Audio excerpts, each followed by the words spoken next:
to order. And we're going to start this evening like we do all our meetings with the Pledge of Allegiance.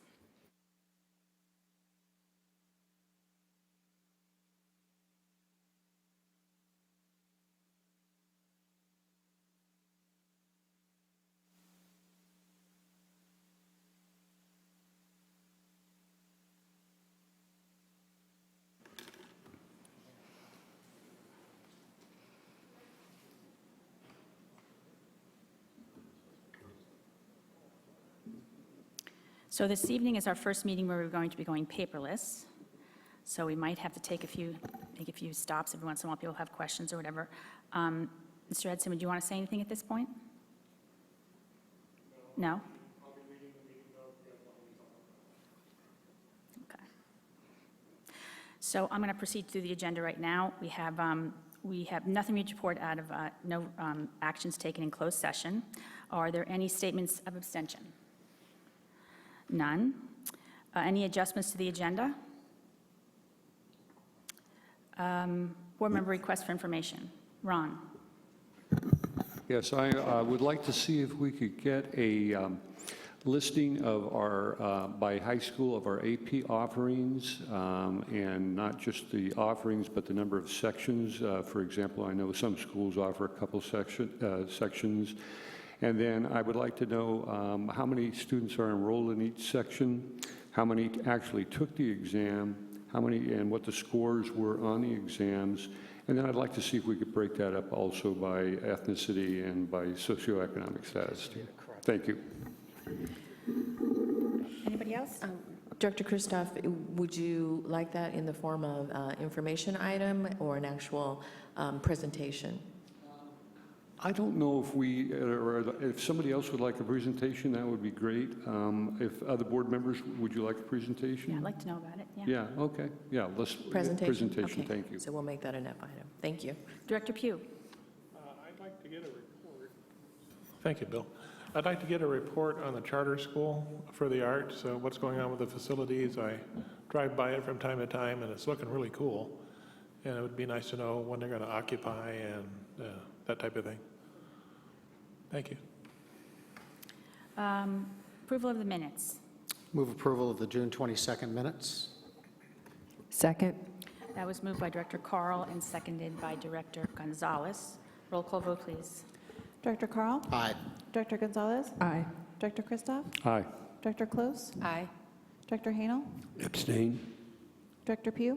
Aye. President Jay? Aye. Now we'll move on to public comment. Members of the public may address the Board of Education at any board meeting. Please submit a speaker card to the board secretary prior to the meeting being called to order. Some people have clearly already done that. Thank you. Okay. Upon recognition by the board president, please approach the podium.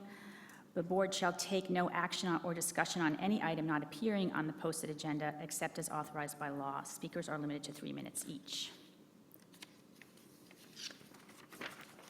So, right now I have 2 cards for people who want to speak right now. That would be Mark Kirby from Maria Carrillo and Kathy Shanklin, followed by Kathy Shanklin.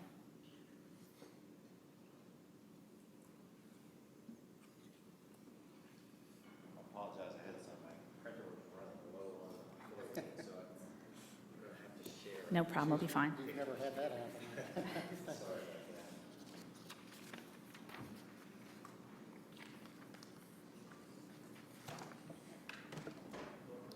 Oh, I'm sorry.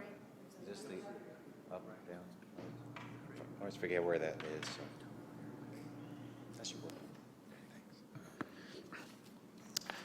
Good evening, board members. My name is Mark Kirby. I'm the Athletic Booster Club Vice President at Maria Carrillo High School.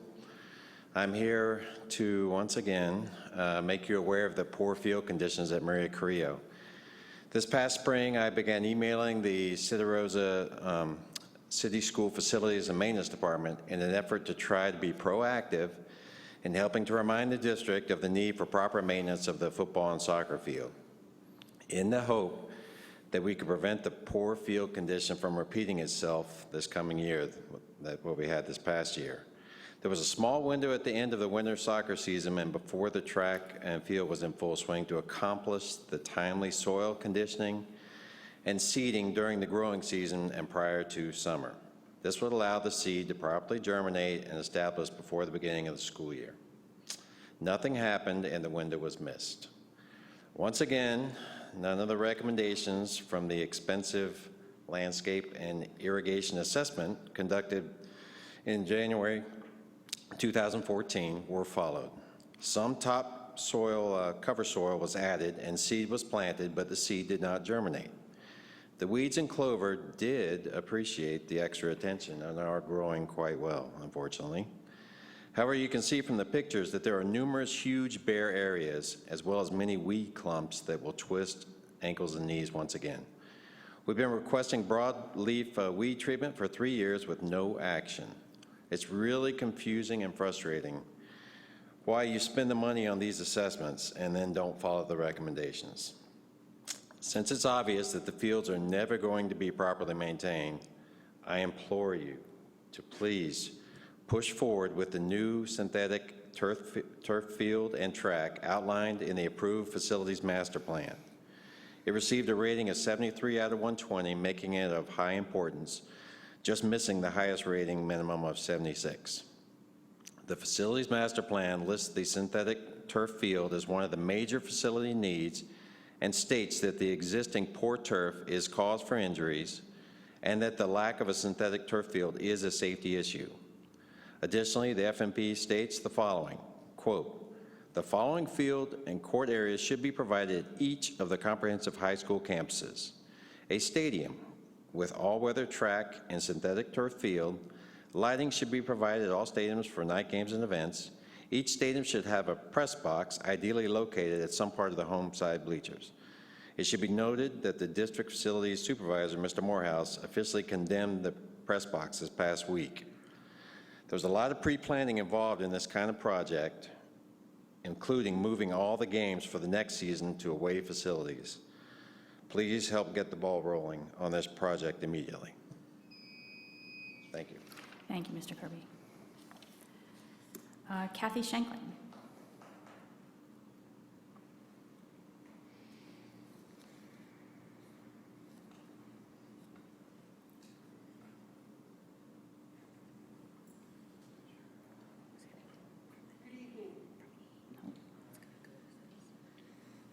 I wanted to come here and thank the district and thank the board for its policy of approving this for professional development that I received this summer in ethnic studies.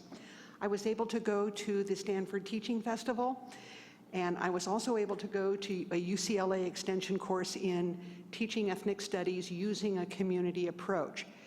I have to especially recommend the UCLA course because every day had 4 different professors and instructors from various colleges in the area. I found out so much background about the policies of segregation that have been throughout the state of California, and also interesting history regarding Korean American experiences, African American experiences, and Chicano and Mexican American experiences, as well as Chinese. Also, because it was using a community approach, the text we used was a map of Los Angeles only marked in terms of labor struggles, desegregation struggles, and activism to save people's jobs or agitate for housing. It was a very current, up-to-the-minute kind of ethnic studies program.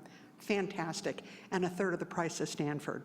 So I'm simply here to express my appreciation for how much I feel that I learned and absorbed from the course, and I really hope that there can be more access for more teachers in the district for this kind of training. Thank you all so much. Thanks for your input, Kathy. Those are the only 2 speaker cards I have for Can I make, this item. Director Carl? in relation to that, can we, I specifically recall asking a couple of times during the spring that we were going to be dealing with the fields at Rio Carrillo this summer. So I'd like to get a report back. I would have done this under board member request for information, was not aware that there was still an issue out there. I'd like a report back at the next agenda meeting on what is going on there, what's expected to be done, because I think as we've stated a number of times in the past, it's a liability issue and it's a parity issue. So I want to understand where we are on that. Thank you. So we're now ready to move on to Employee Association reports. SRTA President Ola Kinkley.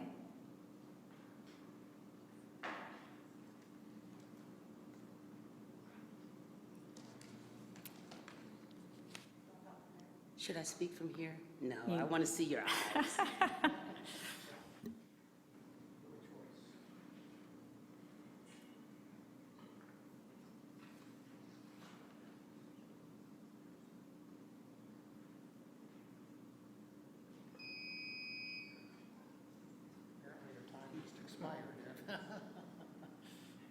Escalators, does that mean anything? That means nothing. Okay. Good evening.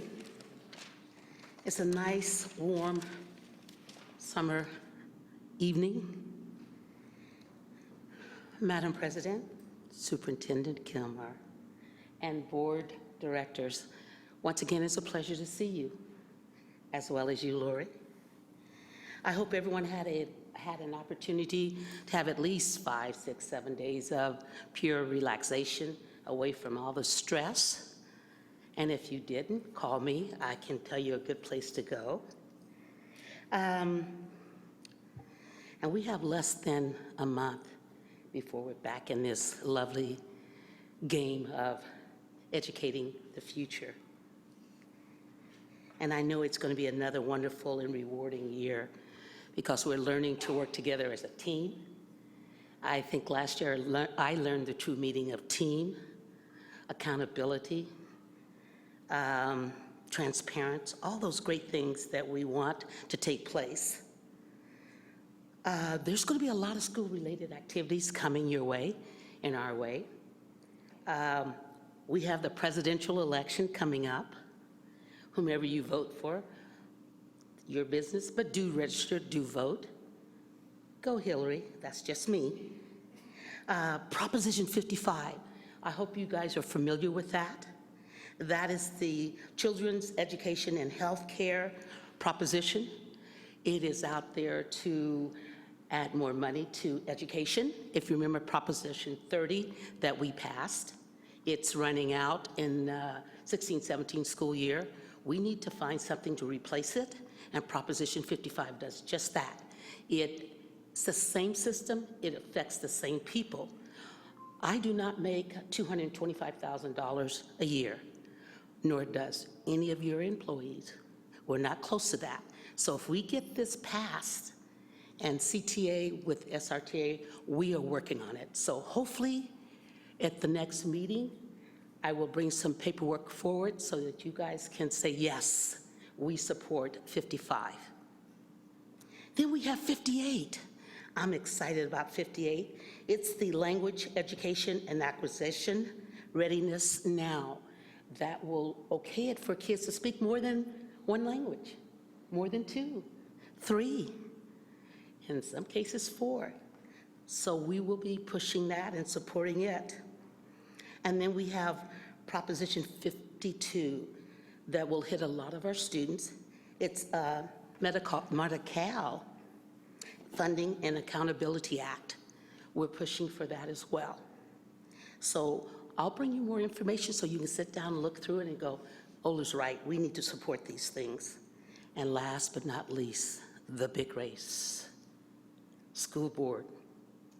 I understand as of now, there's a possibility of 5 people with 3 hanging around. The last filing date, I believe, is August 12th. So if you haven't done so, and you're going to rerun, you might want to do that. 4 positions opening. I think if I was retired and lived in Santa Rosa, I would run. But I'm not retired and I don't live in Santa Rosa. But I support Santa Rosa. Yeah, got it. Also, we will be hosting a school board platform for all candidates to come in. It is set for August 30th. and we're looking to get the theater at Pioneer High School, and we're inviting all the candidates to come. You guys will get a special invite as well, even if you're not running for a position, so that the public can hear what the candidates have to say. Also, just got back from San Jose on Sunday, late Sunday afternoon, and I had an opportunity to meet with over 350 presidents throughout the state of California with CTA. Learned a lot. As a district, we're steps ahead of others. As retaining and getting the best qualified, we're like not at the top. So that was one of the issues we talked about, and I've come up with some new ideas on how to do that. And if you haven't heard the count, I believe we have 122 new educators. So we are having a breakfast for them, and you'll get an invite, and I believe it is August 8th from 9 to noon. And I see Jason is not here, but he has that information, and he will share it with you, and we'll make sure you are invited to come and meet the people that will be working for you. But at this President's Conference, learned a lot about LCAP. Also met a lady that works hand in hand at the superintendent's office, state superintendent office, and she is one of the gurus over LCAP. So I will be meeting with her within the next month to get all the fine details so that we can make this action very smooth. Evaluation, I've heard some presidents say how they evaluate how well their LCAP is working, and I think we need some kind of rubric so we'll know, hey, at the end of the year, we were able to accomplish this according to school XYZ. And then we looked at, we talked about consultants. We have the highest number of consultants in the state, Northern California, more than San Francisco. And I was going, whoa, we must be doing something right, or we're getting a lot of assistance. So we need to get that cleared up, how we're selecting and who they are and what they're doing, and be able to use a rubric to show that they are right on track. And once again, this school year will be full of activities. We have a lot of things going on. With that large number of new teachers, with the, lost my train of thought, but with the remodeling and all that jazz going, we're going to be on our toes. And as always, we SRTA is looking forward to working with all of you, and hopefully you have the same idea in mind. And as I tell my students, it's not what you know, it's how much you know. It's also how you talk to people you're going to be dealing with. So you have to be fair, honest, friendly, smile a little bit. It makes you worth a lot more money, so to speak. Thank you very much. Thank you, Ola. Is there anybody here from CSEA? Let's see Tammy here. Okay, so we're going to move on to the superintendent's report. Thank you, President Jay. Good evening, everybody. As you can see, and as President Jay mentioned, we have now switched to online agenda. You can actually see it up here. Oop, you were able to see it up here, but I'm actually going to show some slides here in a second. We have received some feedback from our initial launch of Agenda Online, and so you'll see some things that were going to be adjusted for the next, I'm sorry if I'm talking too loud, Agenda Online. So we are going to add the ability to add comments. If you have a comment about an item, we're going to add a page that shows the future board meeting items. And so I just wanted to let you all know we are listening and hearing, and this is a work in progress. This is our first one, and so you'll see those changes. And then please feel free to provide us any other feedback that you have. So I wanted to share a little bit about the facility changes that have been happening over the summer with the summer projects and related to the bond. And it just so happens, I think my first picture is of the Maria Carrillo Field. So I wish Mr. Kirby was here to see this picture, and I wish the board could see this a little more clearly. The double air rating that went on, the seating, let's see if I get this right, Director Morehouse and Assistant Superintendent, that I was listening. Fertilization, the absolute hands-off on this field all spring, summer, end of the school year and summer, absolutely nobody on this field. The irrigation patterns that were changed, the actual irrigation that was changed. How am I doing? Am I getting this all right? To ensure that we had a playable field for this coming school year. And so we will, though, check into what Mr. Kirby talked about. We will have a presentation about both the Arts Charter had already had planned, and a general update about bond in general for the next meeting. The next pictures that you'll see this is Maria Carrillo's actual resurfaced parking lot. I know, is there a way to get it up onto this? We don't know why it's doing that. I'm so sorry, because it doesn't do it justice here. And the next picture is, that's Burbank, isn't it? Okay, I can't see from here, but this is Burbank's resurfaced field. And then this is Burbank again, so with their newly painted, they're newly painted there and resurfacing. This is the play structure at the Hope Academy. It's almost finished. Yeah, it's so exciting. And this is Cook's resurfacing. So there's another one. This is Cook as well, as it's going out toward the green. Oh, good, okay. But go back. Can you go back to the pictures and let's. You had it over there, Rick. Yeah, you did. That TV show. I want you to see these pictures. Oh, there we go. So, whoop, whoop, whoop.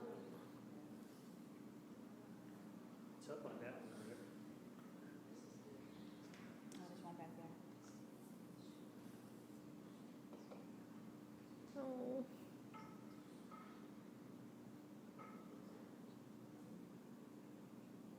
Don't you just love technology?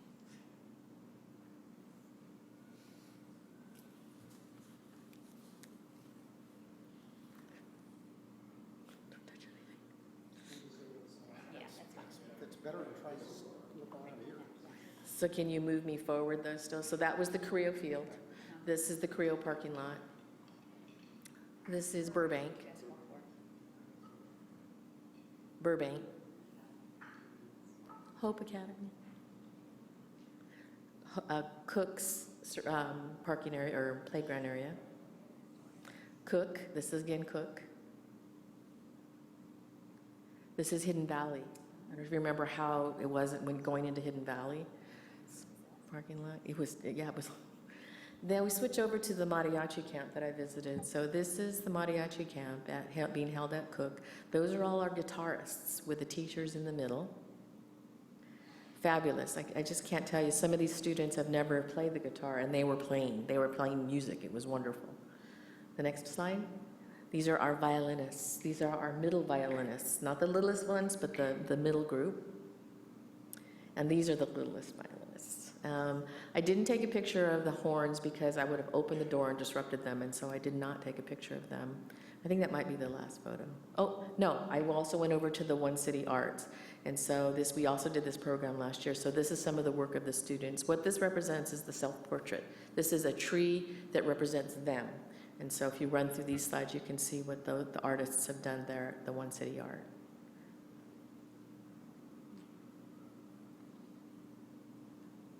So I just wanted to share that with you. And this Friday at Luther Burbank Center, we will be having the mariachi performance and art exhibit at the Luther Burbank Center. It begins at 5:30 to 7:30. And if you'd like to attend, please let us know because we'd love to have you there. The art exhibit is from 5:30 to 6:30. The the mariachi performance is at 6:45, and recognitions will be at 6:55. So we have plans to expand. We have plans to go continue after-school program with the goal of eventually having it embedded actually into the into the school day. So that's my report for this Great, time. thanks, Thank Diane. you. I don't have a report because I've been having way too fun of summer, so haven't done any work. Felt like I couldn't believe this meeting came up so soon, but I'll get back on target. We have board member reports. Does anybody want to give a report? Frank. Just wanted to report in that I I was interested in CNS, and so I had lunch at one of our schools, Steel Lane, and it was fine. You know, nothing was wrong with it. It was all quite good. The kids were a little frustrated trying to open up the cellophane wraps. That's, you know, the little ones did have a little trouble. And then also our food services provided a program for Adelante program at the junior college. So I got to see on a daily basis, I took my break at that time just to see the serving. Everybody was efficient, well organized, food looked okay to me. And so I just wanted to share that. Thanks. Laura, do you want to give a report? No. Bill? Larry? Jen? Ron? No. Okay. CSBA, NSBA? Frank? Right. I'll try to do this quickly. CSBA is supporting 4 ballot measures. One is the California Children's Education and Health Care Protection Act of 2016, which extends Prop 30, and so we're all on the same page with getting that done. Which is actually, if to us, is about $4 billion statewide revenues to our school districts. The Kindergarten through Community College Public Education Facilities Bond Act of 2016 will raise about $9 billion for GO bonds, where about $7 billion of that 9 will be used for K-12 modernization, new facilities, for charter schools, as well as for CTE. And then the California Healthcare Research and Prevention of Tobacco Act of 2016 just increases taxes on tobacco products, which will filter about $45 million back into school districts for tobacco cessation programs. And then the California Education for Global Economy Initiative, or called EDGE, which I think is probably one of the most important ones. It repeals Prop 227, and consequently, the mandatory teaching of all students in English will be removed. And so that's a huge difference there, and that's on the ballot, and CSBA is supporting those 4. Thank you. Before we move on to our consent items, I do have a card for E5, Blair Murphy. Can you speak now? You can speak now to the item, okay?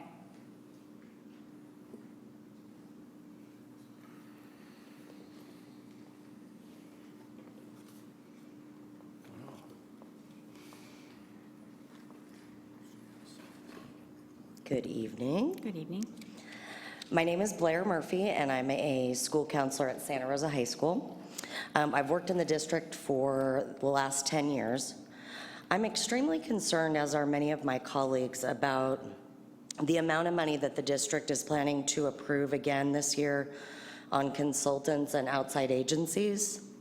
I understand that it is sometimes necessary to hire consultants and outside agencies to support the district. I very much question the decision to spend $4.5 million on outside programs and agencies and consultants, particularly without any community or district employee feedback about their effectiveness. Renewal of these contracts should not be automatic. Providers need to be evaluated as to the effectiveness of their services so that it can be determined whether it is advantageous to spend such an enormous amount of money in these ways. Feedback should be requested by those district staff that are working directly with these agencies and consultants in order to ensure their effectiveness. I have firsthand knowledge regarding the contract over the last few years with SAY, and there have been many issues and concerns with the SAY services over the last few years at Santa Rosa High School as well as other sites, yet their contract continues to be renewed in the to a tune of $626,000.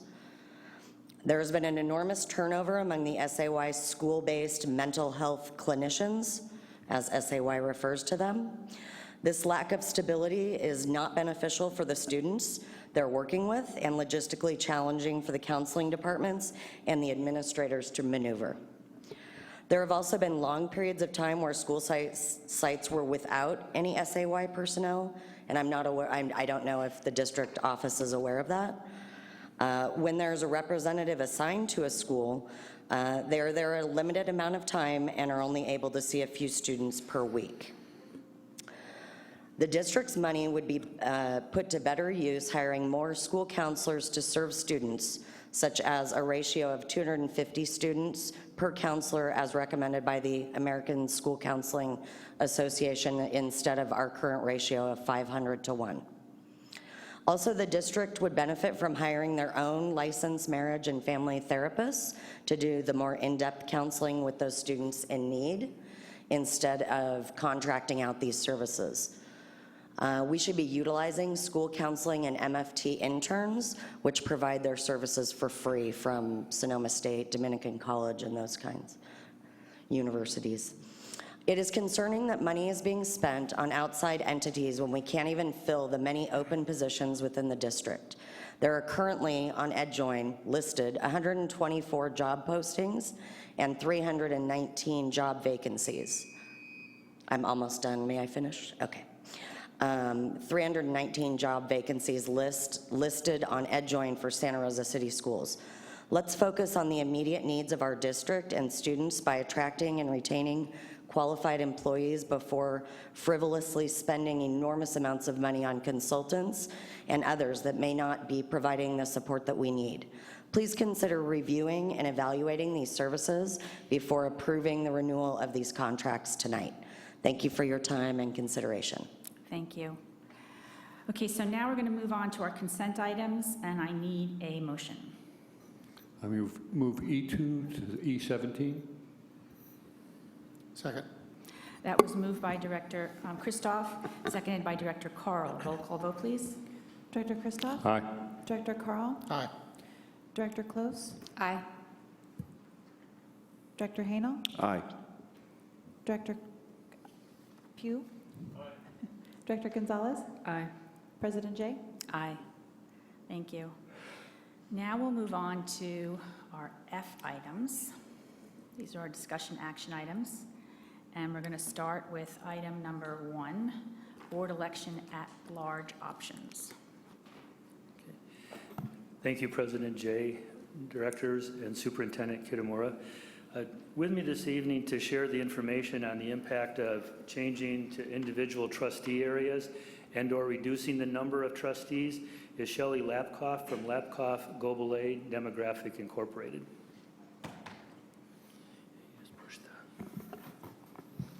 Good evening. It's a pleasure to be here. We've been working hard on developing districting plans for your consideration. Tonight, I will give you some background information about the redistricting or districting process, and then show you the preliminary plans that we've developed. We've developed 4 different plans for your consideration and to get feedback from. So there's about 8 slides on background information. We have to use the Census 2010 data when we do the redistricting, and this slide shows some information about the ethnic composition of your district. Most importantly, there's a 29% total population of Hispanics, people of Hispanic origin, and that's important because they are one of the protected minority groups under the Federal Voting Rights Act. And if we look at the 18-plus population, 24% of that population, about a quarter of the district, are people of Hispanic origin. This is a map of your feeder districts. And we've also put on the schools that you directly have control over. What's missing here, of course, is the feeder district schools that are in the district as well.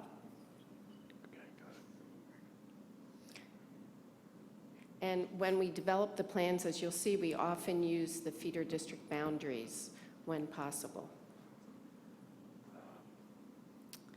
So there's some background information about the criteria that we use to draw lines as we construct your possible plans. And as I said earlier, we must use the U.S. Census data. Each trustee area must have a proportionate share of the total population. So if you have 7 trustees, The areas must be about 1/7 of the total population as measured by the 2010 census. But fortunately, we don't have to be exact. We have some flexibility.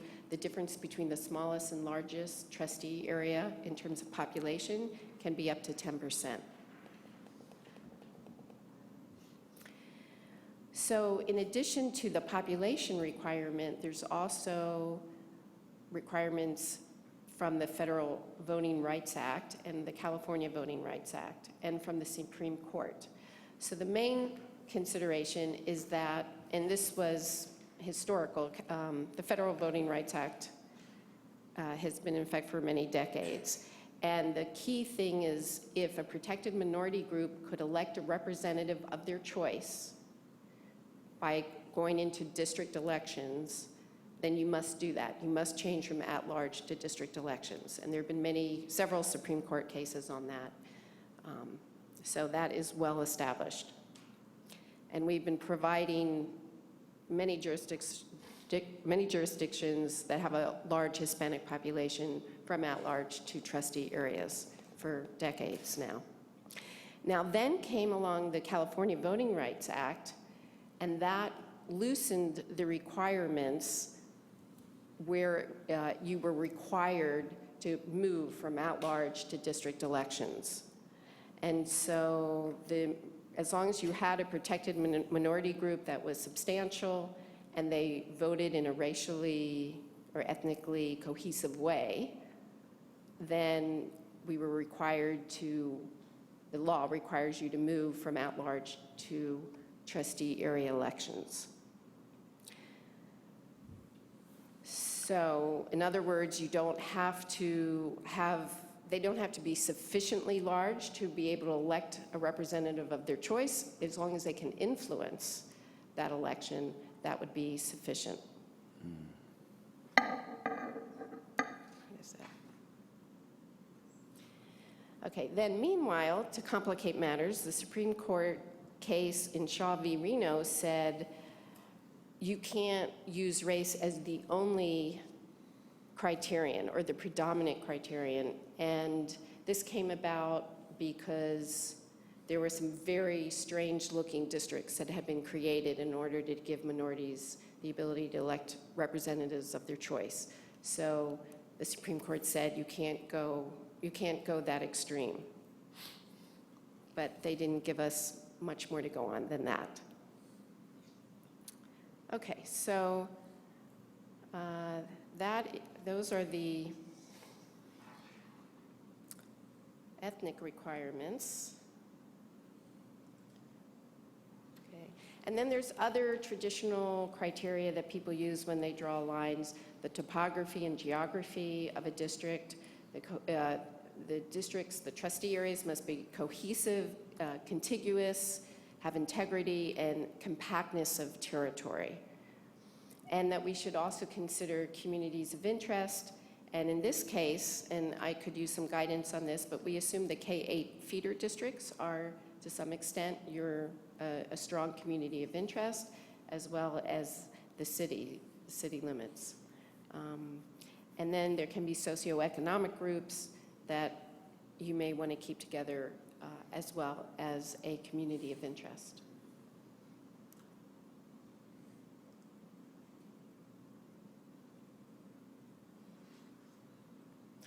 And then another consideration, let's see, okay. We also want to respect political subdivisions, as I said earlier, feeder districts or city boundaries, and if we can, precinct boundaries to make it easier for the register of voters. We must use whole pieces of census geography. That's a technical matter, but it sometimes constrains the demographer drawing the lines. Another thing is we are allowed to try and avoid head-to-head contests between incumbents. So we could use your guidance on that as well if you want us to take that into consideration. We can anticipate future population shifts and any other criteria that the board deems important. An important consideration is that regardless of how the trustee areas are drawn, the current trustees will serve out their term. So the way that works is a trustee may be assigned a trustee area in which they don't live for that period of time until they fulfill their term. And then, just so you're aware, when the 2020 census is conducted, then you have to redo this process, and you have to check and see if you're still in that population equality. So if you have 7 trustees, are you still roughly 1/7 of the population in each of these trustee areas? So that must be completed by March of 2022. Okay, so now I'd like to turn to the plan development, but before I do, are there any questions about the background information? Looks like we're okay. I have a question. Okay. I have a question.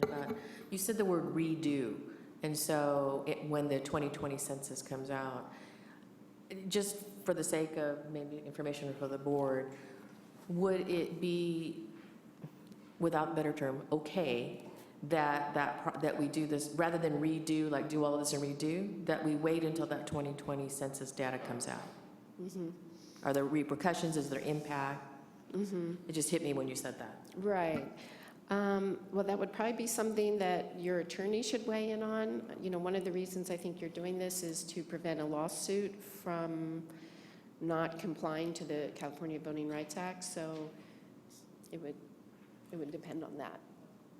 And depending on what you do, it's possible that you won't have to redo it, but we have to check and make sure that the population is similar. If you don't think there's been a lot of housing growth in the area, then you might be fine. Ron? Yeah, it's my understanding from prior elections in different offices that, you know, that we redraw the lines every 10 years anyway, but it really wouldn't be until 2022 is what it amounts to. So you're talking about if we're going to do this within a certain time frame and have these trustee areas, whether it's 5 or 7 or, you know, whatever, we wouldn't be doing this again until after 2022 or at that time. So that's quite a ways away. Is that correct in your recollection? Right. So would you have an election in 2022, November of 2022? Yeah. So it would have to be done in March, and then it would go in effect for that 2022 election. And I just want to say that there have been a few clients that we've had that we didn't have to adjust their boundaries. So you don't automatically have to do that. Any other questions from anybody else? Okay. Okay. So now we can go on to the plans. And basically, we did 2 plans assuming 7 trustees and 2 plans assuming 5 trustees. And we tried to make them parallel. So the plan 1, for whether it's 7 trustees or 5 trustees, use the feeder district boundaries as much as possible. And it's a very clean plan. The lines that we use are very well known, and we used freeways or feeder district boundaries. So it's a very clean plan, in other words. That said, we then did a series of the Plan 2s, one for the 7 trustees and one for 5 trustees, where we wanted specifically to split up Santa Rosa Elementary District into as many trustee areas as possible. And frankly, we haven't had a client where there was an elementary district that had the same board as the high school district. So we weren't familiar as to whether that was something that you wanted, but we were concerned that that because the board also governs the elementary district, is that a problem that several of the trustees would not have any jurisdiction in the elementary district? So that is something, hopefully, that you've had time to think about. But so Plan 2, because we had to divide up Santa Rosa Elementary District with this criterion, then the roads, we still tried to use major roads, but they're not as clean looking, or weren't able to use as large roads or freeways as extensively as in the Plan 1 plans. Okay, with that, here is the Plan 1 for 7 trustee areas. Do you want me to go over describing this, or has everyone taken a look at these plans? Jen? Is there any- Yeah, can I ask a quick question? Because you just said something that's kind of speaks to one of my concerns, and you used the word jurisdiction with respect to jurisdiction over whether or not you had jurisdiction over elementary schools. So my understanding is that these districts would be really for purposes of elections only, but because really, as a trustee, you still have a duty to the district as a whole. So the word jurisdiction kind of threw me off, and I wanted to make sure that my understanding is correct. Yes, I apologize for using that That's language. okay, It's just sometimes, well, that's why I don't know if that's an important criterion for you or Right. not. Okay, thank you. Because it's awkward to split Santa Rosa Elementary District into these different pieces. It is. So if you didn't have to do that, it would be nice to stick with the Plan 1s. Right. Okay, thanks. Any other questions? No. Okay, So do you want me to describe this plan? I think so. Okay. So let's start with trustee area 1. This is the area that has the most Hispanic population in it. It's still not a majority, so it's unclear whether you would have a Hispanic representative or not, but that would be our best shot at that. It includes all of Roseland Elementary and the part of Santa Rosa Elementary that's west of 101. And then going to trustee area 2, that is all of Pioneer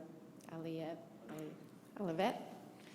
And then we used Old Redwood Highway. We weren't able quite to use the Freeway 101, but we could use Old Redwood Highway as the dividing line, and it takes part of Santa Rosa Elementary District down to West Steel Lane. Trustee area 3 is the area east of 101 and north of Highway 12. So you can see that's a very clean boundary. Trustee area 4 is all the area above Highway 12 in Rincon Valley Union, and the area to the east of Old Redwood Highway for Mark West Union. Trustee area 5, Bennett Valley Union Elementary, all of that, all of Kenwood, and all of the area of Rincon Valley that is south of Highway 12. Area 6, all of Bellevue Union, and the area of Santa Rosa Elementary District that is south of Highway 12. And then finally, 7 is the area of Wright Elementary and takes a part of that westernmost part of Santa Rosa Elementary District. So that's how you would read this map. Okay. So going on to Plan 2, so you can see on Plan 2, these lines are not as clean, but we were able to get a significant portion of Santa Rosa Elementary District in each trustee area, if that was an important thing to do. So the trustee area 1 is very similar to what we had before, as is trustee area 2, but now trustee area 3, instead of taking all of Santa Rosa Elementary District, takes part of it and takes part of Rincon Valley, part of Mark West Union Elementary. And 4 takes, again, a slice of Santa Rosa Elementary District. These looked like relatively major roads to the extent that we could get them and based on the census geography, but you would know it maybe even better than we would if these boundaries made sense. We also looked at precinct boundaries. So it has that little slice going through Santa Rosa Elementary, and trustee area 4 does and takes in Kenwood Elementary. And 5 similarly takes a slice east of 101, and then down to Bennett Valley Elementary District. So you can see that we kept the feeder districts other than Santa Rosa Elementary intact as much as we could, and then added some of Santa Rosa Elementary to that. Trustee Area 6 is very similar, I think maybe the same as in the other plan, the area south of Highway 12 and Bellevue Elementary. And 7 has a little bit more territory of Santa Rosa Elementary than Plan 1. Okay, and now we have a detail map in case you want to study that, what those exact boundaries were for Plan 2, because they weren't obvious. Now, one thing about the 5 trustee area plans, because we have a bigger area to work with, there's actually 2 implications. One is the plans are neater or cleaner lines because they can be larger. And the second is, and this wasn't something, it's just something I thought of now to say, is that when the 2020 census comes along, if you had 5 trustee areas, you'd be less likely to have to adjust boundaries. They're more likely to conform in population than a 7 trustee area plan because they're larger. So this plan is the neatest plan in terms of lines of any of the plans because, again, larger areas could be used. So we're able to use, for example, 101 between trustee areas 2 and 3 instead of Old Redwood Highway. And the trustee areas are just larger. So, for example, 5 takes in all of Kenwood, all of Bennett Valley, all of Bellevue, plus the area south of Highway 12.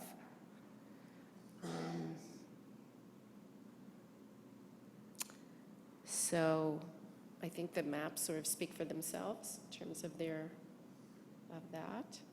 And then here for Plan 2, again, we divided Santa Rosa Elementary District, so every trustee area has some portion of Santa Rosa Elementary District. And you sort of have the same shape as the 7 Plan 2, but the trustee areas are much larger. And we used Highway 12 and 101 when we could. So those, I don't know if you want more description than that, but I think you've probably studied these maps yourself on that. And this is a detail map of Plan 2 with 5 trustees so that you can see exactly where we drew the lines. So for feedback for me, I think it would be useful to get, are there other criteria that you want us to use? How do you feel about Santa Rosa Elementary District being split, or should we be keeping these things intact, the feeder districts intact as much as possible? Is there any other feedback you'd have about these plans? Ron? We're talking about something that's in the future, and we've got, I think, a couple of things to consider. One is the election that's coming up. And I'm not sure how much time, I think representation is a very important topic. In political science, you've got theories of representation. We can talk a lot about that, and I think it's very important for this board to do that. But as we look at the elections coming up, I think it might be more beneficial to wait to have these kind of discussions to further down the line. I think the first thing we have to decide is whether we're going to go from 5 to 7 and whether we want to do that. So I would take it a step at a time. I would say that the kind of things we're talking about here are really further down the line. So I'm not sure if my colleagues feel that same way, but I would say let's just, kind of wait on this a little bit. Jen? It seems like we've been advised that we need to do this. And the report doesn't seem to make that really a question. That's my interpretation of this report. Is that? Could you repeat that? It makes it sound as if we have to do this? Yes. Yeah. That we basically must do this. And if that's the case, if we're basically racing a lawsuit, then I certainly appreciate Director Christoph's concern that this is, well, it's an important conversation, and the composition of the board will likely change in a few months, and so maybe wait, except that if we're racing potential litigants to the courthouse, it seems like the sooner, if we're going to do this anyway, the sooner we get started. I don't know if Laura, Frank, and then Bill. Deep sigh, sorry. Just a couple of things. She asked a specific question, but then Director Christoph's concern, I don't really see, I guess I don't see the need to wait regardless of the makeup of the board, as as Jenny just pointed out. We need to do this, and that's what we're being recommended to do, so I don't see the difference in going forward now or waiting until there's a new board. I just don't see the point in waiting. And there was I think you had another question. I'm losing my mind. But I wanted to go back to the thing for me, myself, I don't really care about 5 or 7 particularly, but in terms of the plans, I like the neater lines. And the thing about Plan 2 is that right now, theoretically, a board member can not reside in the elementary district. If we reside way out on the edges, we're in the high school district, but not in the elementary district. So again, that doesn't really matter to me. I don't think that that's a big, it's a big deal, because right now it's not. We could, all of us live in the elementary school district, but we theoretically could have some who don't. So anyway, I wanted to answer that question, and that's it. Frank? Thank you. I have to say I agree with Ron, and one reason I feel that so strongly about that is it would be good to have all the players have an opportunity to participate in the discussion, because this is complex stuff. The report was a good report, but it's extremely complex and it's extremely dense, and I think I would like to not cast the die before the board gets reorganized. I think it's helpful to have everyone feel a part of the decision as opposed to an observer to the decision.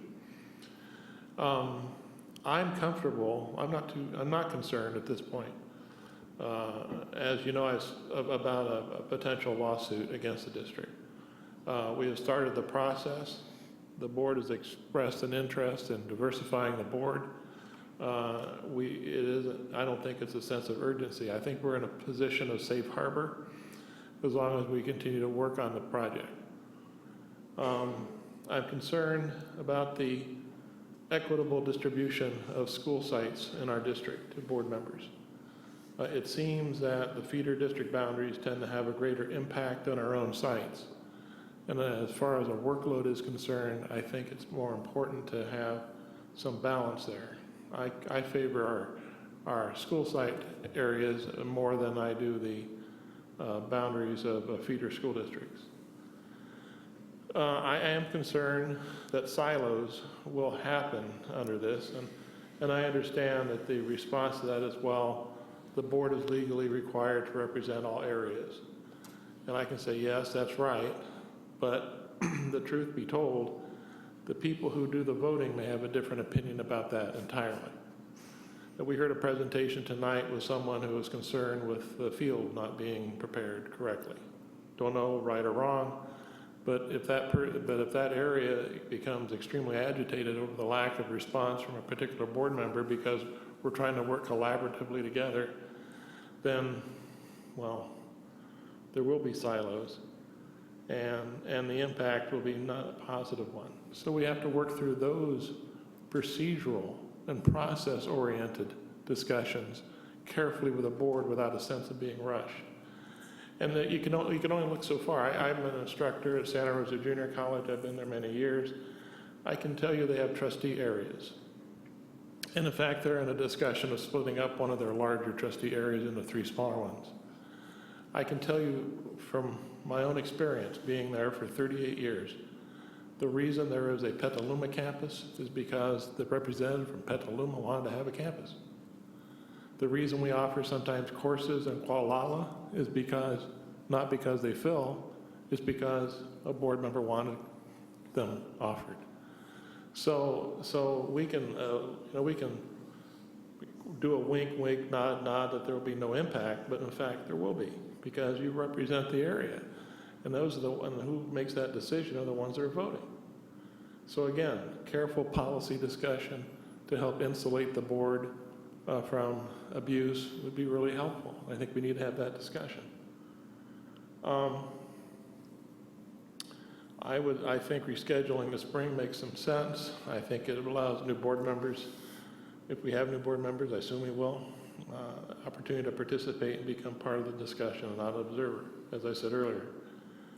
I also think that since we're, shaking this whole thing up, this very complex issue, shaking it up, I think it's really important that if the board is committed to a diversified board, whatever diversified actually means, but if and that should have a healthy discussion about that as well.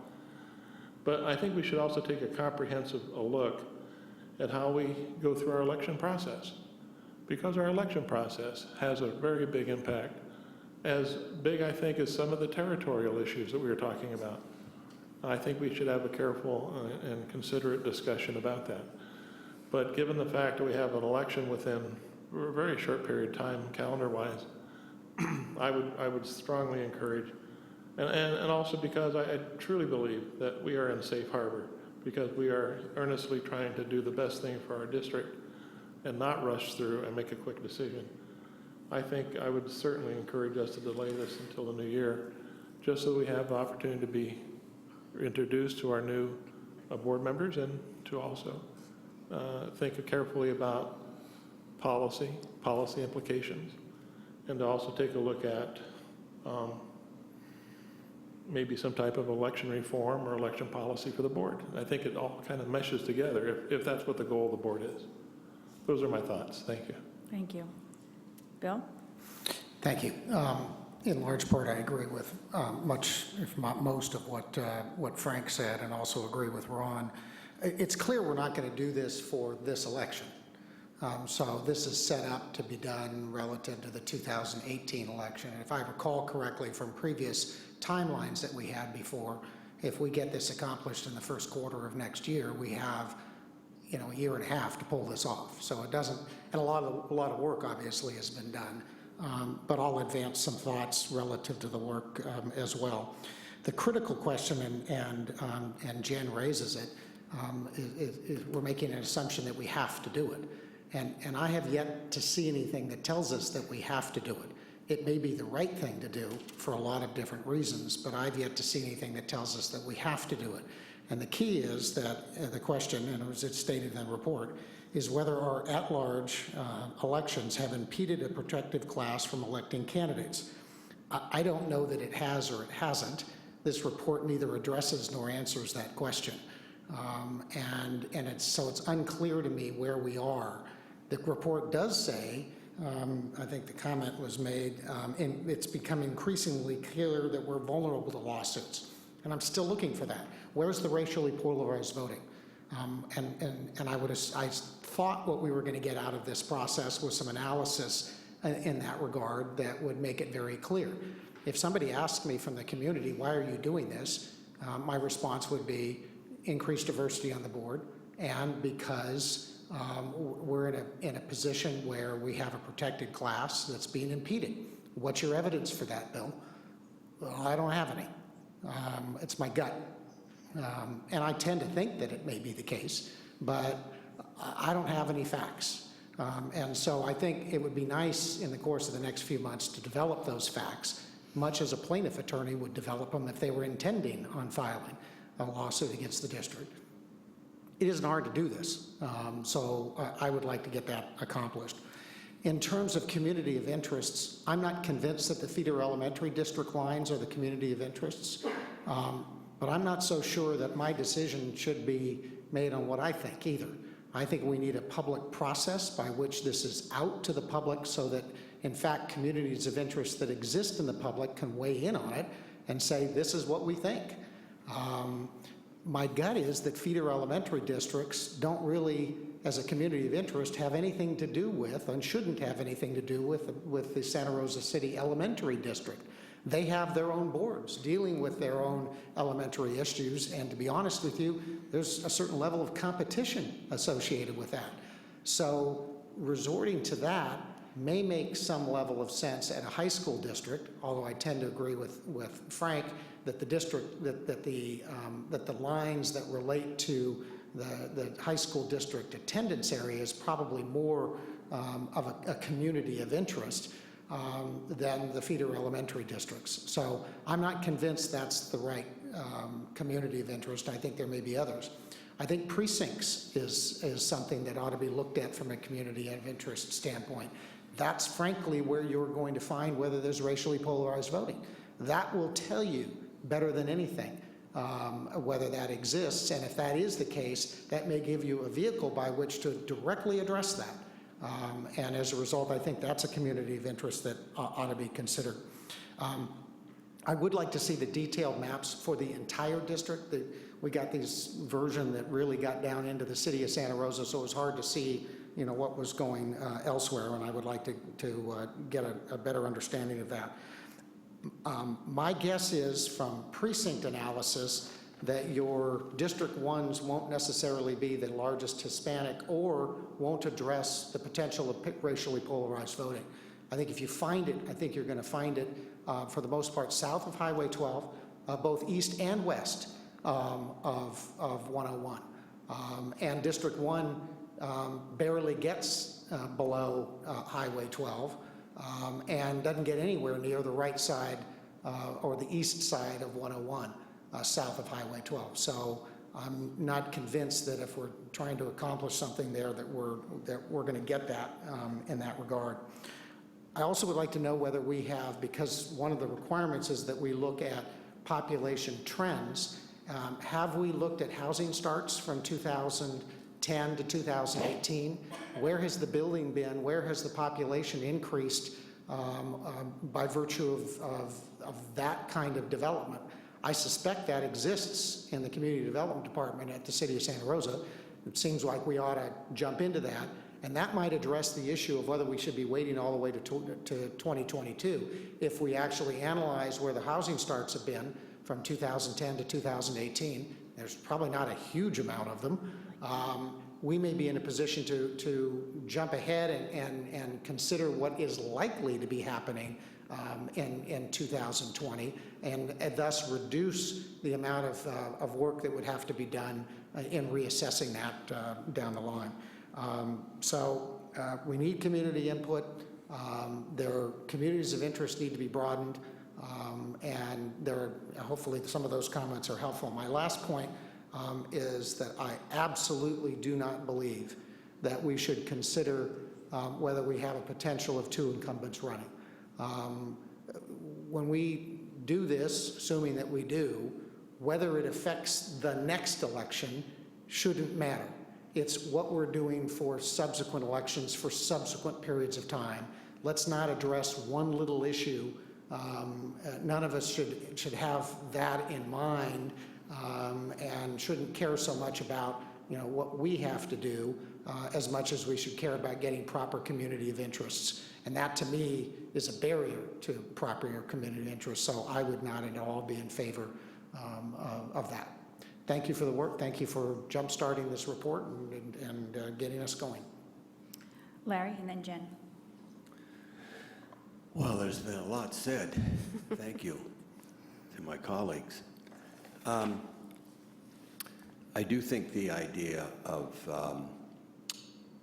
public input is a good idea because it's just the right thing to do since things are going to change. When you look at 5 and 7, The obvious choice to me seems like 5, but that, of course, would be in a later process of analyzation. One of the things when Santa Rosa City, I mean, was looking at districts at large versus district elections, that was one of the arguments that was put forward was, where are you going to find the candidates? And I think 5 makes more sense than 7 in that area. When it comes to the time, I don't really know about how imminent a lawsuit is immediately. If the, perhaps it makes sense to wait till the new board comes in. It seems to me if I was an attorney looking at a district to have a lawsuit that's already on the agenda and we're already talking about it, it wouldn't be such a ripe district for picking, so to speak.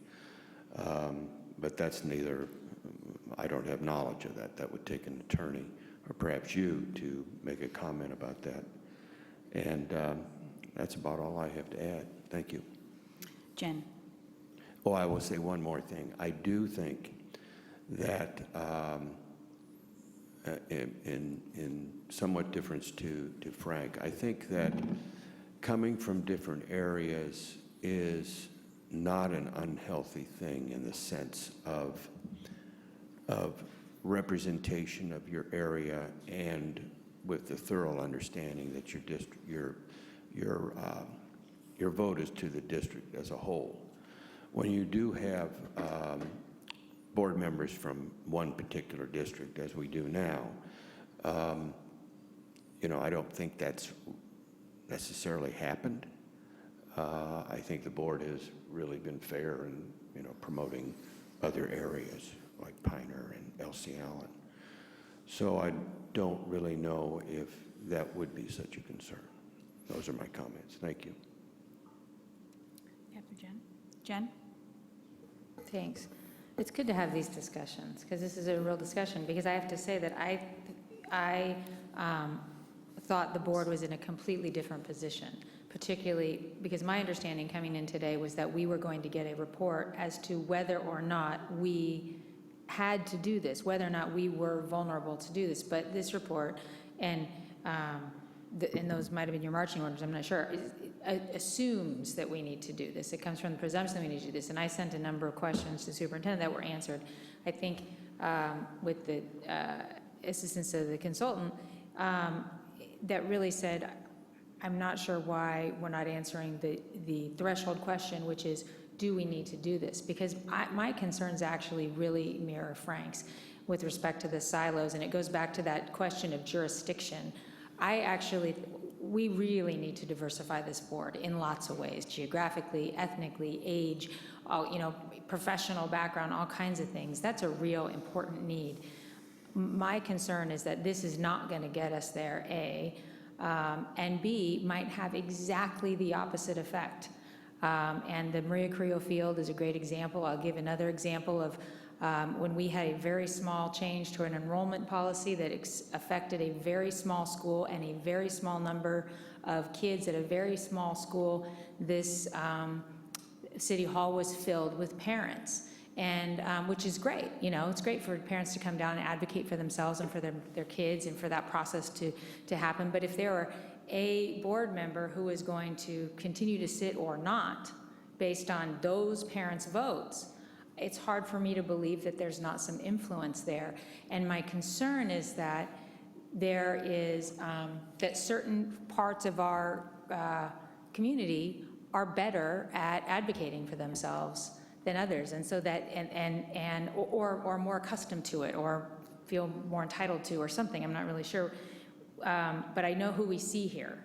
And so I feel like we have this, we have, I think, we've had in the past some financial problems that we're sort of fixing based on the fact that we weren't operating as a district, but as all kinds of different parts. And then we also have been really trying to look at all of our decisions through a lens of equity that's district-wide. And so I think this threatens that. And so I really would like the threshold question answered. And I also would really like to have a robust discussion, and maybe whether it's with ourselves or with the community in some kind of town hall forum or something, about how could we encourage more people and different people to run for school board, and how can we make that easier and more possible?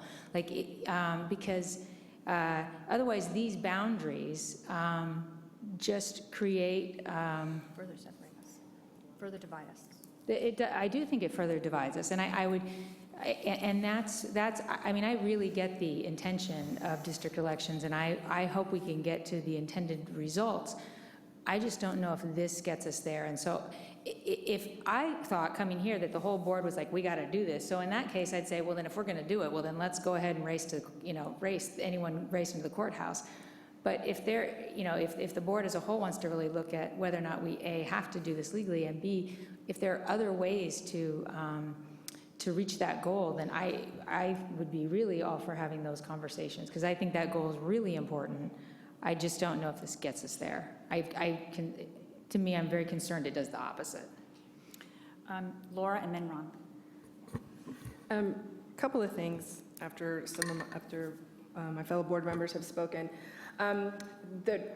What Director Pugh said about earnestly trying, and that we are probably in safe harbor. I'm not sure about that, because we started this process years ago. If I'm not mistaken, it was under Superintendent Liddell. And we had Margaret Machat telling us that we probably needed to do this, and we had a small committee to do that. And that was years ago.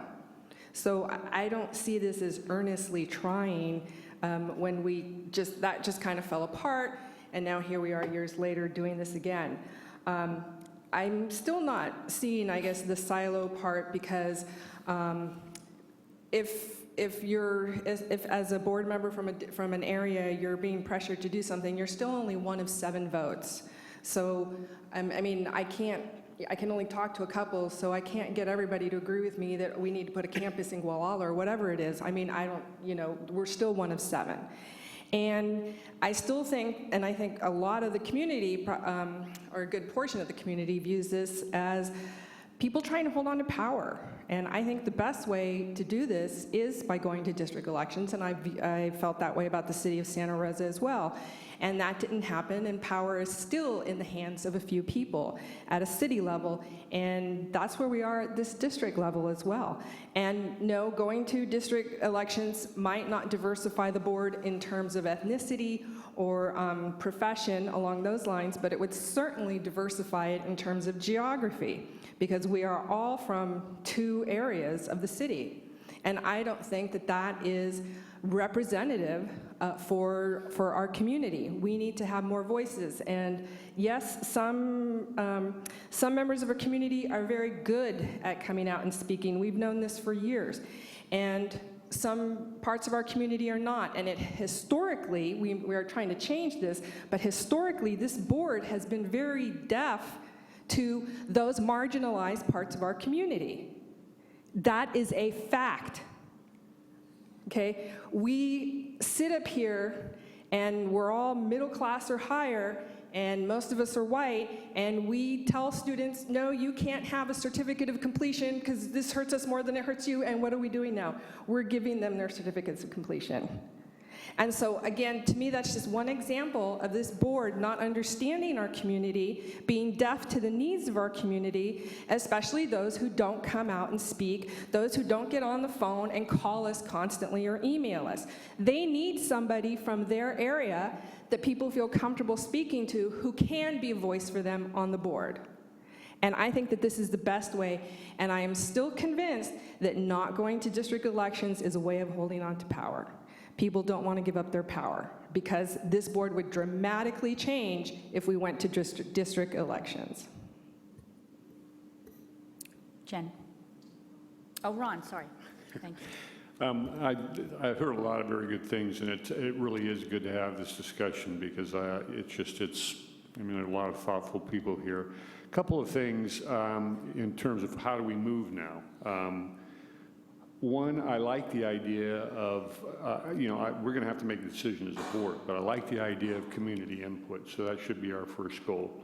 And then a broad, robust discussion of what representation means. I mean, I really think that's a part of it. Because I guess the decision, unless we really are backed into where we have to go by legal standards, the real decision is, should we go from an at-large district to trustee zones? And for me, I think I would love to have the community get involved in that discussion and have a real broad topic and bring people in and have that as our first goal. Then the second question is, when do we do that? When should we aim for that? Should it be after the election, sometime in early next year, early in the spring? My feel is I'd like to do it quickly, but I still have the sense that it would be better to have it after this election, let the election go before we really get into this.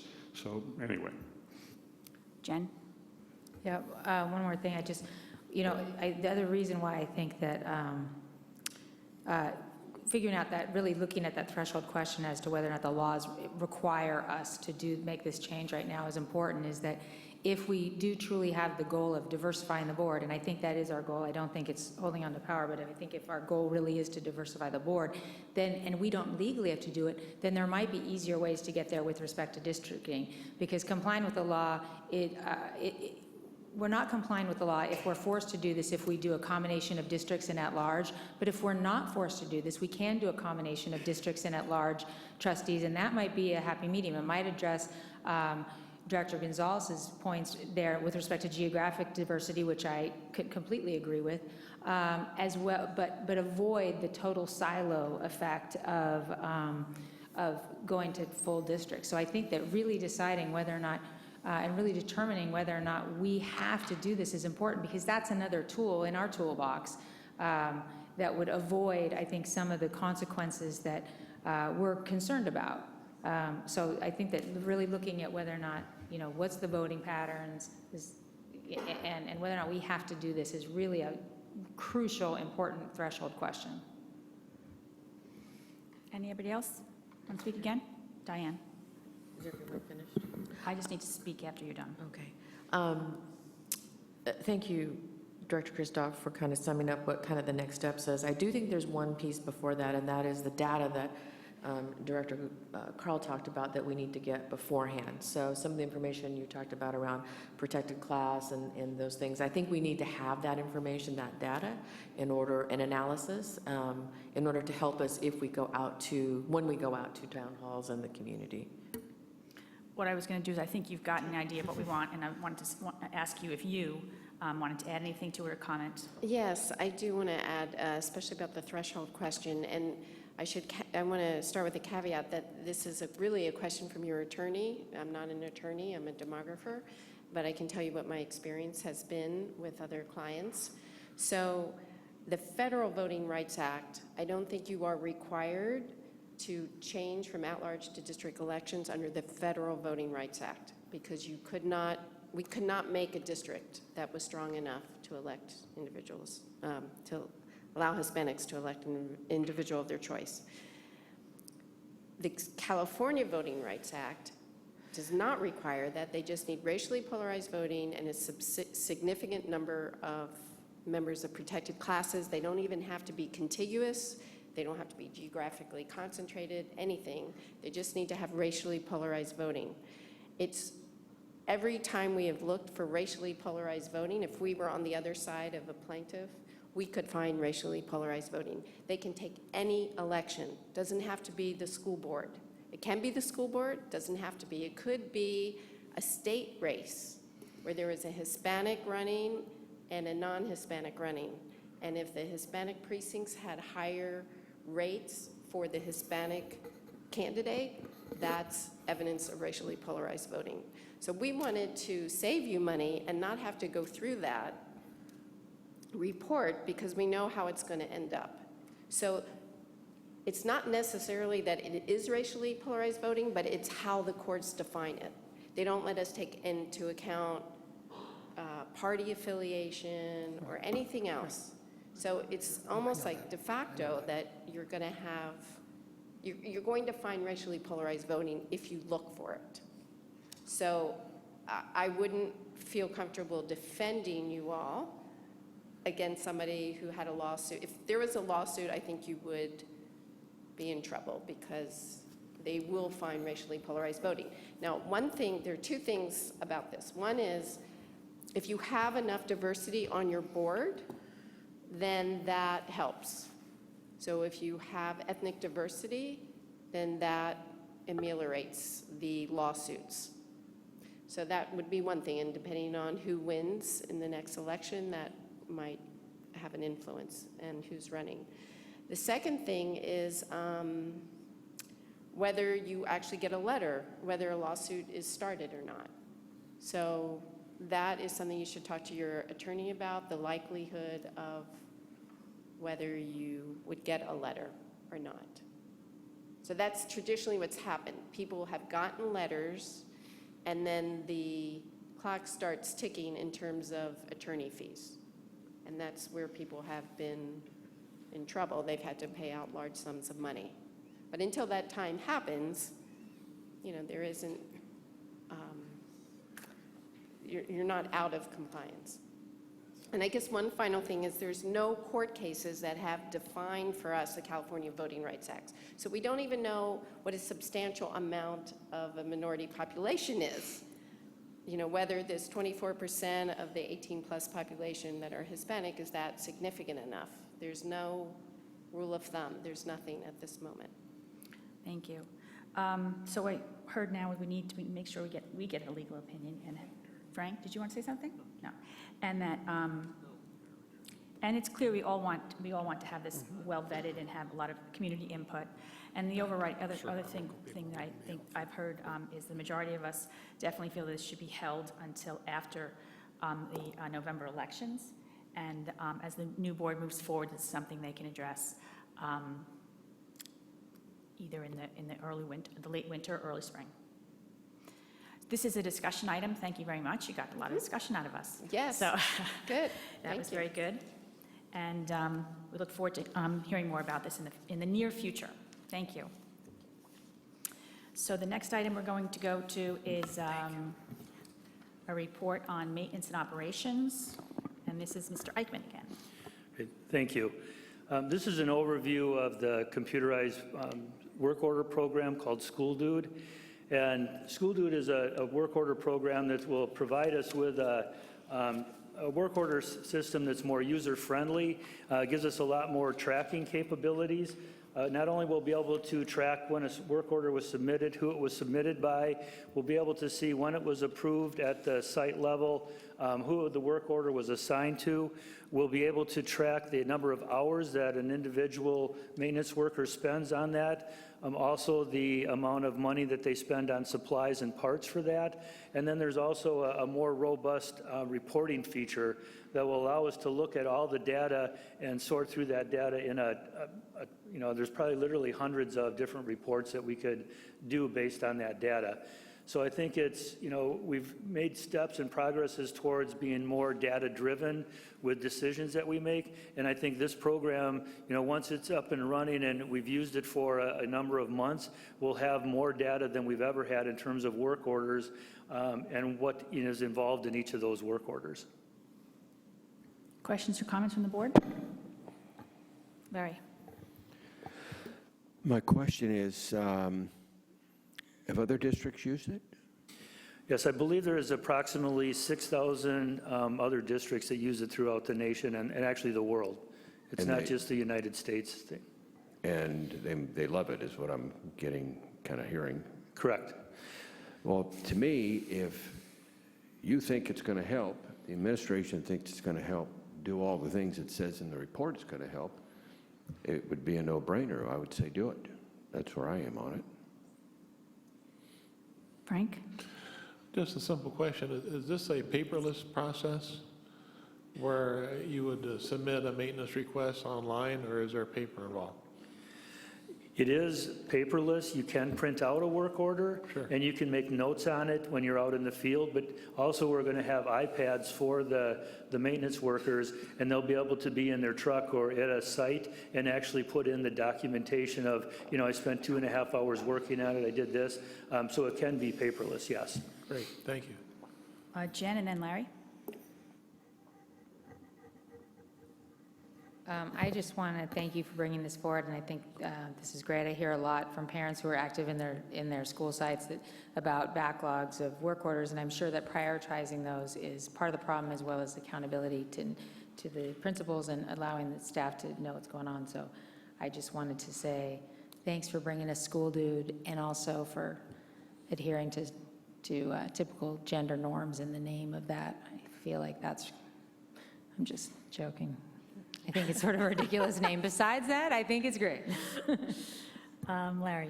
I'm just going to speak as a former teacher perspective, because I can remember as a building rep, teachers coming up into me and saying, when is this going to get fixed?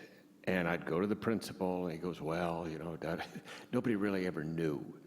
This way, the way I read that, the description is, they'll be able to say, this is scheduled for such and such a time. And that would end a lot of frustration. That's correct. And one of the other features, too, is there's a comment section on the work orders.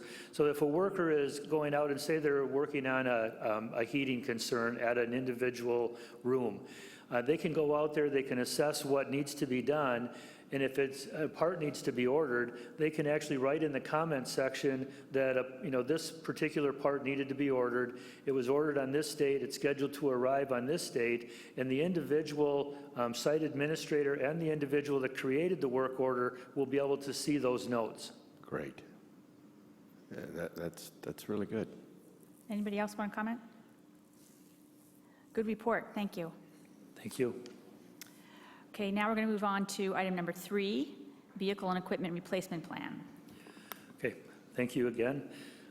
This is a follow-up to our presentation in the spring detailing the status of the equipment and vehicles that are currently used by the Maintenance and Operations Department. And since that time, we created a replacement schedule for the equipment and the vehicles. And then also we did some research in terms of looking at estimated numbers of what it would take to replace certain pieces of equipment and vehicles each year, and then assigned a dollar amount to that, and then came up with a plan for that. And then also, if funding is not available as we move forward, to implement a plan fully for that year, then we'd make modifications in terms of the number or pieces of equipment or vehicles that we would order, and then put it off if we could, or look at, instead of buying new, do we buy used? Would make decisions that way. But we have to start with a plan so that we have something to work off of. Questions or comments? Director Carl. I'm good with the timeline with respect to the plan. My only interest is to explore electric and hybrid vehicles for use in the fleet. Okay, we'll definitely do that. Anyone else? This is an action item. I need a motion. Move So approval. Second. So I think that was Larry and Laura. That was Bill. Okay. I want the pickup truck. It's almost old as me. That was F3. That's I think that'd be a classic. Aren't we? We're on F3, right? This is F3. Yes. Probably still using it. Can you tell me who the motion was made by again? It was made by Larry and seconded by Laura. Thank you. Director Hanel? Aye. Director Gonzalez? Aye. Director Christoph? I have a question. Okay, on this new stuff. Robert's rule, you really Yeah, can't do it it. says F2, the board will receive an overview of the online work order program. So does that mean we're voting on it? Or we're No, just no, no, getting that's information? F2. We finished F2. That was a discussion item. So Now we're on So we F3. are on F3. Right. I beg your pardon. I vote yes. Okay. Director Christoph? Yes. Aye. Director Close? Aye. Director Carl? Aye. Director Pugh? Aye. President Jay? Aye. Okay, so You- now you we're know- going to, what? Can I make Bill, a comment? yes. You know what might help is that there really isn't anything here that says action or discussion. At the bottom, it says superintendent recommends approval of this, and so that's where you pick up action. And even when you look at the paper one, which we will eventually wean ourselves off of, it doesn't say it. So if we can figure out a way to do that. The that'd quick be great. summary abstract explains if the board will be considering approval of, or if the I board will be understand, receiving. but we're really old fuddy-duddies. We work off of the concept of discussion or action. Right. So we're gonna- we have to interpret that language, and Yeah. all of us are pretty smart, and we probably can interpret it. But if we could just put right at the top, hyphen action item, hyphen discussion. Like we used to. In the the next one is convening of 7-Eleven committee, hyphen action, hyphen discussion. We've already made that adjustment in the next agenda because we realized it's too difficult to try to figure it out. It is. So, And we're testing this out. Yes. I'm frankly amazed at how well it's gone from the I know. first element of it. So these little minor things is not that big a deal. not gonna win. Yeah, you'll see it in the actual title, So it's- discussion or action. Director Carl has made 2 comments about having this up here, so next meeting, please do not give him a copy of the paper. Secondly, I would like there also be spaces between the F items over here on the left-hand side of the column. See, it goes 1, 2, 3. If you could just like double space in between each item, it just sets it apart. You mean No. where the attachments end and the next one begins? Yeah, CSBA doesn't, we can't put attachments. It's very annoying. Okay. I know. Well, the other change is that when you go to F1, those are not going to be in capital letters. I told Lori the agenda looks like that we're yelling at them. So Yes. the title will be capital but then everything underneath and indented will be normal, regular. That's because she Okay. comes from the legal world. There's a lot of yelling in the A lot legal of yelling. It's like, profession. we're yelling at them with the agenda, so Okay, that's it. so just to make sure we're all on the same page now, we're moving to item F4, correct? Yes. Convening of the 7-Eleven committee. Thank you again. In the early 1990s, Santa Rosa City Schools entered into an agreement with the Santa Rosa Junior College for them to develop a piece of property that was adjacent to the JC and also to the district office. Part of that agreement was that after they developed the land into a parking lot, that the district would receive lease payments per stall per month for the length of that agreement. It is recommended that a 7-Eleven committee be discussed to talk about this piece of property before entering into a new lease agreement with the Santa Rosa Junior College. And then what we would do is administration would follow Ed Code in terms of identifying who needs to be on that, because it's very specific, who needs to be on there, and also the number of individuals that need to be on there. And then once that was done and they developed a report and made a recommendation to the board, then we would go from there. Director. I fully support doing this, but am I correct in understanding that SRJC has used this since 1995 at no cost? That is correct. And what would have been under the 1990 lease, where they were required to pay $450 per parking lot space per month? How much was that a year?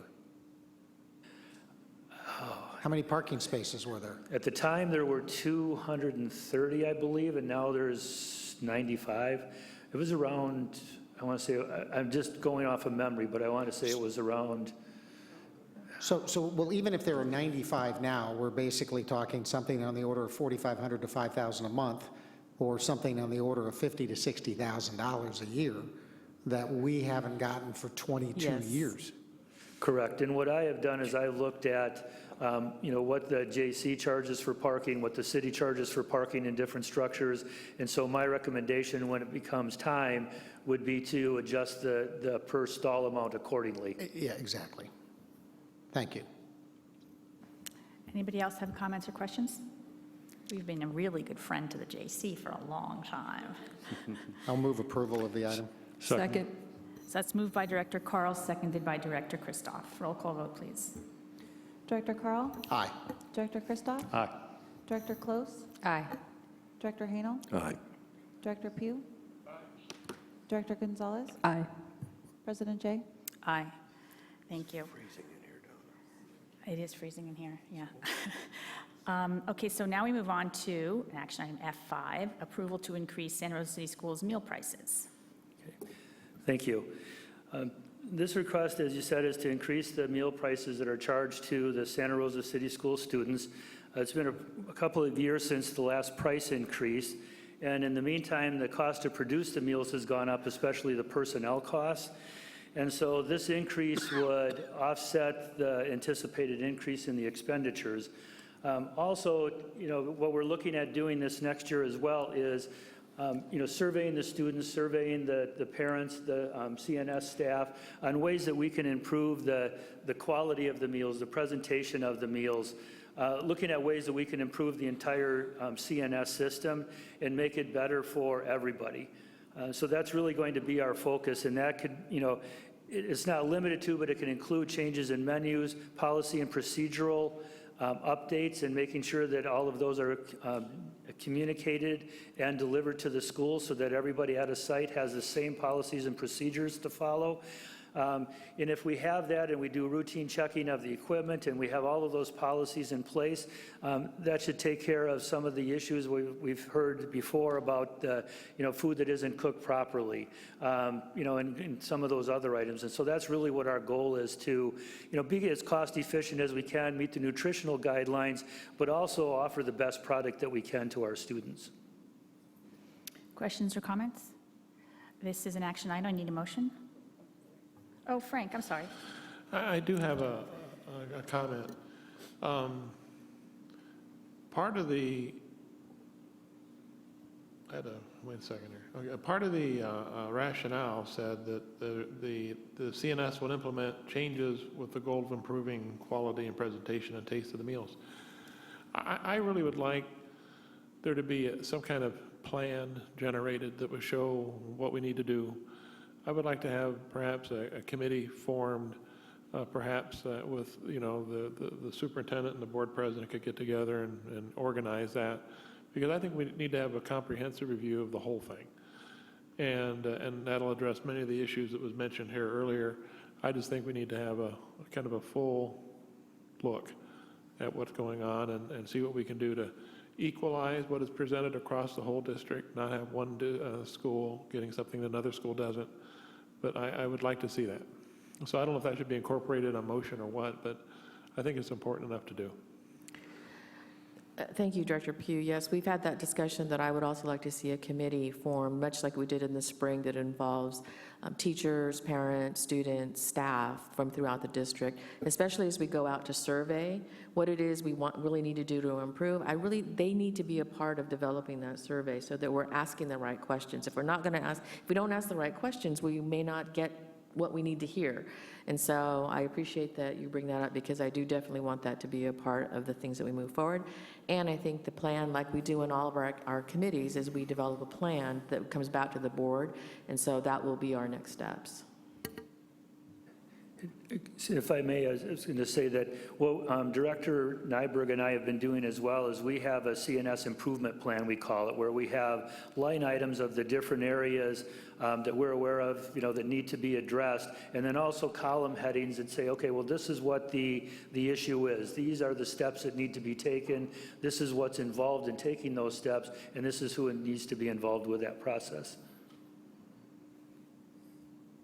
So can I have a motion that includes Frank's comment? Yeah, I'm going to do that. I'll move approval of item F5 and direct the superintendent to bring back for approval as an action item at the next meeting a plan for development of a committee, much in the same fashion as the 7-Eleven item came to us in this meeting. I need a second. Second. So that was moved by Director Carl, seconded by Director Close. Roll call vote, please. Director Carl? Aye. Director Close? Aye. Director Kristoff? Aye. Director Hanel? Aye. Director Pugh? Aye. Director Gonzalez? Aye. President Jay? Aye. Thank you. Okay, now we move on to the approval of CNS meal contracts for the 2016-17 school year. Okay. Child Nutrition Services has provided meals to other districts for over 20 years, and the revenue generated by these contracts helps support the Santa Rosa City Schools nutritional program. And in addition to improving the continuation of this service, we're also recommending that the prices charged to those districts through the contract is increased by a quarter for the 16-17 school year as well. Comments, questions? Move Motion. approval. Second. Moved by Director Carl, seconded by Director Christoph. Roll call vote, please. Director Carl? Aye. Director Christoph? Aye. Director Close? Aye. Director Hanel? Aye. Director Pugh? Aye. Director Gonzalez? Aye. President Jay? Aye. Thank you. Now we have item number 7, renewal of eminence credential for Dr. Adrian LaRocque. Yes, I'll be speaking to this on behalf of Assistant Superintendent Jason Lee, who is on a much-deserved vacation. This is coming back to you as a renewal of the credential for Dr. LaRocque. As you remember, last year, we went through the process of having her credential approved through this process, and so this is merely the renewal of that. So moved. I have a question. Yes. Bill? There's no question in the world that we want this teacher, based on everything that I've read. The question is what's the route to getting a credential here? And are there barriers to that? Is there something that we can do associated with that? And conversely, is there a limit to how many times we can do this? I don't know the answer about the limit, but Jason is working with Dr. LaRocque on being able to not have it be, not have her teach on this kind of credential, but an actual California teaching credential. So I know he's working on that. I can get back to you on whether or not, how many times we can do that, because I don't know that off the top of my head. Okay, I'll defer to my colleague, Mr. Hanel, for a motion. So moved. Second. Moved by Director Hanel, seconded by Director Carl. Roll call vote, please. Director Hanel? Aye. Director Carl? Aye. Director Christoph? Aye. Director Close? Aye. Director Pugh? Director Gonzalez? Aye. President Jay? Aye. Thank you. Moving on to F8, resolution authorizing the issuance and sale of its high school district general obligation bonds. Okay, thank you.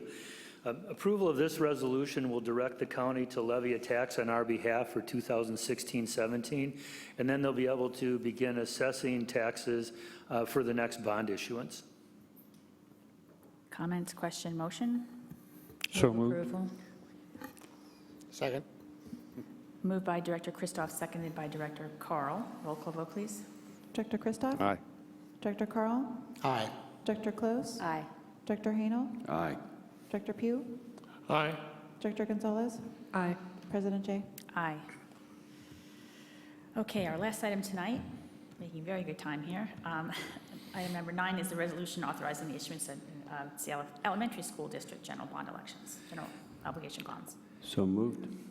Second. Moved by Director Hanel, seconded by Director Pugh. Roll call vote, please. Director Hanel? Aye. Director Pugh? Aye. Director Christoph? Aye. Director Close? Aye. Director Carl? Aye. Director Gonzalez? Aye. President Jay? Aye. We're adjourned. Thank you very much.